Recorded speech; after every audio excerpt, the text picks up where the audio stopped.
and welcome back to Otaku no Videos. Always, thank you very much for joining me.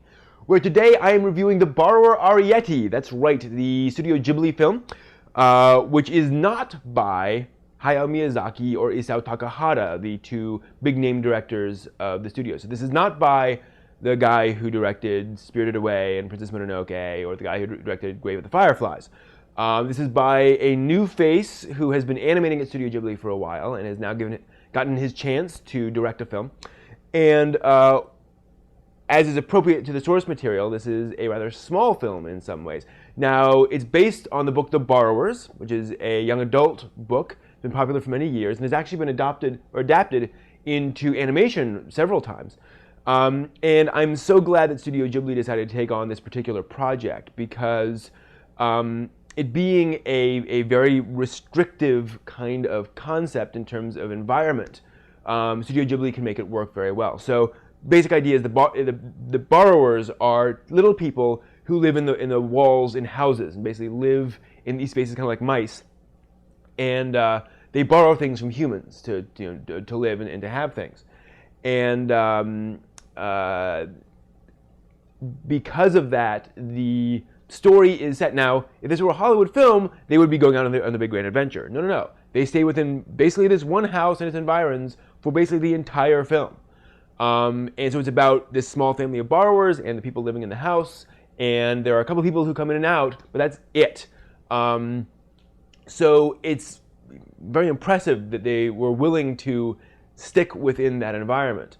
And because Studio Ghibli has the artistic chops to take that kind of environment and make it beautiful for 2 hours, it works, or however long the movie is. And I'm sure they could do a 5-hour film and make it look gorgeous, because they'll draw a painting or paint a painting of a kitchen, and you'll want to put that painting up on a wall somewhere. So despite the fact that it's this restricted environment, it is Studio Ghibli making it beautiful the whole time, which is good. Now, the animation is perfect. I mean, it's lush, it is naturalistic. What's interesting, though, is it is not flashy. Some Studio Ghibli films, particularly Spirited Away, Princess Mononoke, will have some somewhat dramatic movements, and characters are jumping or bouncing around and doing things that are somewhat unrealistic. Not in the Borrower Arrietty. It's a very normal sort of behavior for the various characters, which I think is important for a film where you've got these little people running around, and there's a certain suspension of disbelief that has to be maintained for that. So the fact that they didn't then push it any further with the animation and kept the animation very constrained is very important. Now, there's obviously plenty of frames of animation, so it looks very smooth. So I think it's a good choice, but just be aware of that. What's also interesting, a couple of interesting things here, is that when you see the borrowers running around, they're in regular speed. Humans are in regular speed. But when the humans are in the same shot with the borrowers, the humans are usually moving much more slowly. And I think that's to get across the idea that the borrowers are actually moving and behaving faster than humans do, that we are moving more slowly, basically. Kind of like that old Star Trek episode. So that's an interesting sort of relationship there, and it's something that I think works very well. Now, when the characters are conversing, they converse normally. But there's often this idea that the humans are moving at a different speed than the borrowers are. That also ties into an interesting directorial choice. This shot you see here is it would be a fairly tight shot by this film's standards. I mean, most of the shots in this film are mid shots or long shots. There are very few close-ups on characters. And so as a result, the film not only has some space, even within these small bedrooms and things like that, the camera's sort of pulled back from the characters. So you get a certain freedom and breathing room in the shots. It doesn't feel cramped. But moreover, you feel a little bit more distant from the characters. I didn't feel as connected to these characters as I felt connected to the characters in My Neighbor Totoro or a lot of other Studio Ghibli films. And I think that's important, and I think that is very much deliberate because of the themes of the movie, which I'm not going to spoil here. But just be aware that at the end of the film, I didn't feel, oh my gosh, I was really sucked into all of these different characters. Which is also interesting for the fact that this is, again, a very small cast of characters. There are really 5, significant characters that we spend any amount of time with in this film. A few others come in and out and things like that, but that's about it.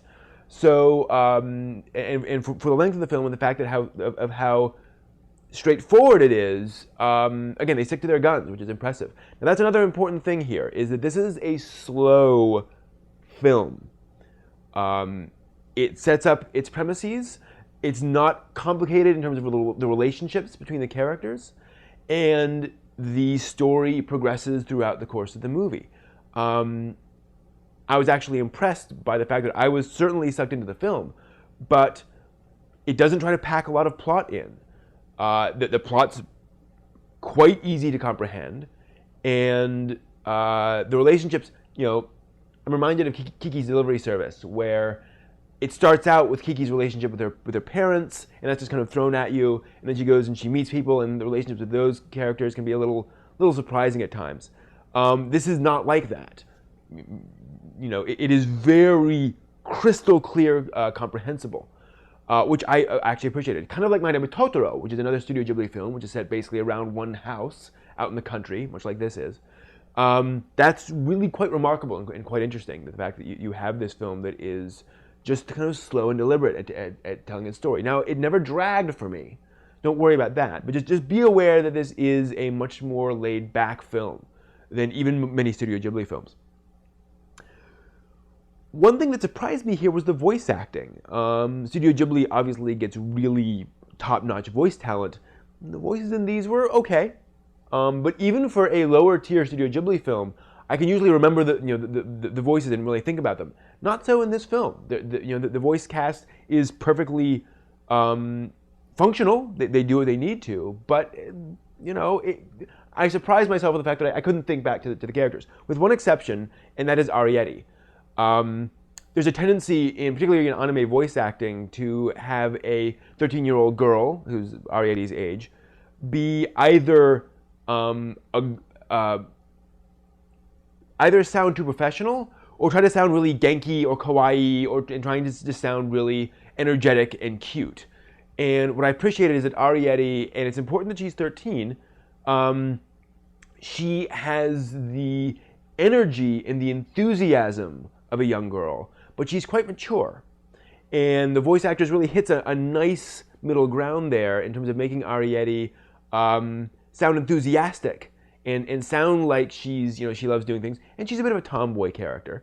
But the fact that she does that in a way that fits a 13-year-old girl, and she still has the gravitas that she needs. She can be quiet when she needs to be, which I think is very important.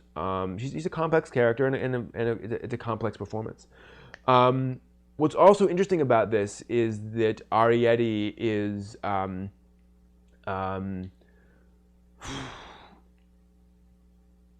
just an interesting character. She's caught in this interesting point in her life, and there's a lot going on with her. And so seeing how she deals with that is just interesting. I appreciate these films where you have a character of this age that's going through things and where you're actually watching them go through these things. It's not in the context of a larger adventure. This is the issue of growing up and so forth.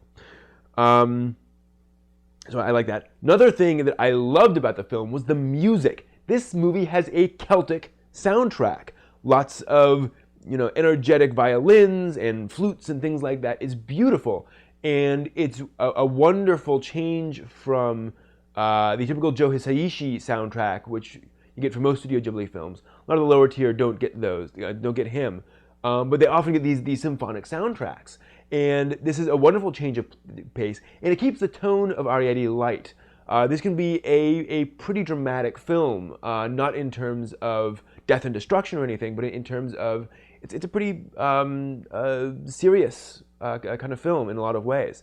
So that kind of keeps the energy, it keeps it light, and for kind of a slow film, it keeps it moving quite nicely. And again, it's a nice change of pace. And I think that symphonic score would have given Arrietty a very different feel, which I think not just a different feel, but a perhaps a more epic dramatic feel that Arrietty just wouldn't fit for Arrietty.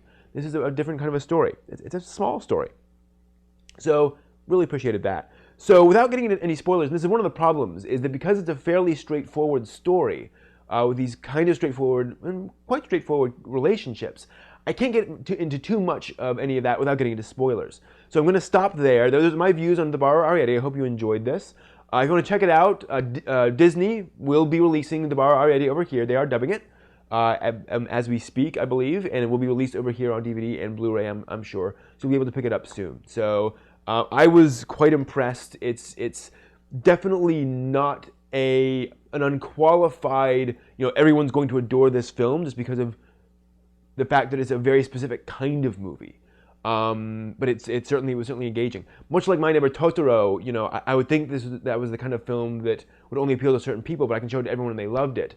This might be one of those films where it's kind of quirky, but it really works. So that's my thoughts. Thank you for watching, and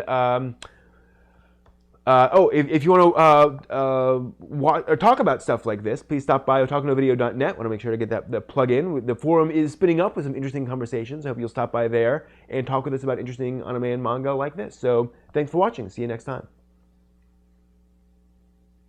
With a crow?